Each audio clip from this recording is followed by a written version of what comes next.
ఇచ్చాడు. అదేవిధంగా 108 అవతరతలకి ట్యూషన్ ఇచ్చారు.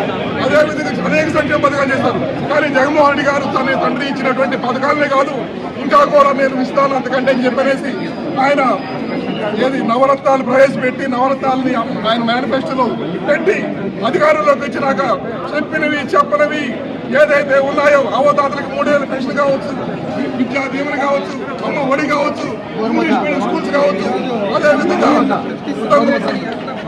గోరుముద్ద కావచ్చు.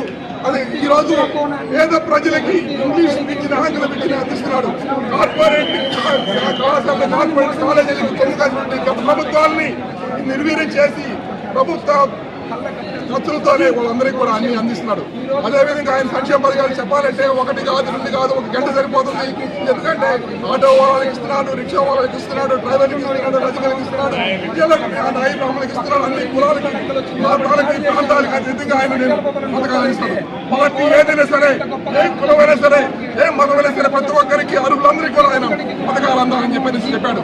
ఆయన పథకాలు అందరికీ కూడా నేరుగా వాళ్ళ ఖాతాల్లోనే డీబీటీ ద్వారా 2,58,000 కోట్ల రూపాయలు ఆయన డీబీటీ ద్వారా సంక్షేమ పథకాలు అందించినటువంటి ఘనత భారతదేశ చరిత్రలో జగన్మోహన్ రెడ్డి గారు సంక్షేమ పథకాలు చూసి పక్క రాష్ట్రాల్లో ఉన్నటువంటి ముఖ్యమంత్రులు ఎన్నో సంవత్సరాలు అనుకున్నటువంటి వాళ్ళందరూ కూడా జగన్మోహన్ రెడ్డికి ఇలాంటి ఆలోచనలు ఎలా వచ్చాయి, ఈ విధంగా ఎలా సంక్షేమ పథకాలు ఇస్తున్నాడు, వాళ్ళ పక్క రాష్ట్రంలో అప్పుల్లో ఉంది, ఆయన పథకాలు ఇవ్వలేడు, వాళ్ళకి అందిలేడు అనుకున్న కట్టుకుని ఏ రోజు కూడా ఆకుండా ప్రతి నెల 1వ తేదీ అవతాతల ఖాతాల్లో అక్కడికి నేరుగా ఇంటికి చెల్తుంది.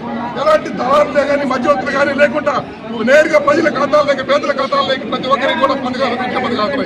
ఈ రోజు జగన్మోహన్ రెడ్డి గారు ఒకటే చెప్పాడు, ప్రతి ఎమ్మెల్యేని గడపడక ప్రోగ్రాం పెట్టి ఇంటింటికి జగన్మోహన్ రెడ్డి గారు చేయడం పథకాలు అందుతున్నాయా లేదా అని చెప్పనేసి దమ్ము ధైర్యం ఉన్నటువంటి వ్యక్తి అడిగినటువంటి వ్యక్తి మొట్టమొదటి ముఖ్యమంత్రి జగన్మోహన్ రెడ్డి గారు. ఎందుకంటే గత ప్రభుత్వాల్లో చూసాం, వాళ్ళు అధికారంలోకి వచ్చినాక ప్రజలకి వెళ్ళమంటారు, కానీ ఈరోజు ప్రజల్లోకి నాయకులు వెళ్తున్నారు. ఇంతకుముందు ప్రజలు నాయకుల దగ్గరికి వెళ్ళే వాళ్ళు ఇప్పుడు ప్రజలకి నాయకులు వెళ్తున్నారు. ఈ రోజు ఒకటే చెప్పాడు, నేను వచ్చే ఎన్నికల్లో 2024లో నేను చేసిన మంచి మీకు జరిగిందంటే, నా వల్ల మీకు మంచి జరిగిందంటే నేను మీకు పథకాలన్నీ అందినాయనుకుంటే, ఆ జగన్ ప్రభుత్వంలో మేలు జరిగిందనుకుంటే నాకు ఓటేయండి అని అడిగినటువంటి మొట్టమొదటి వికాస్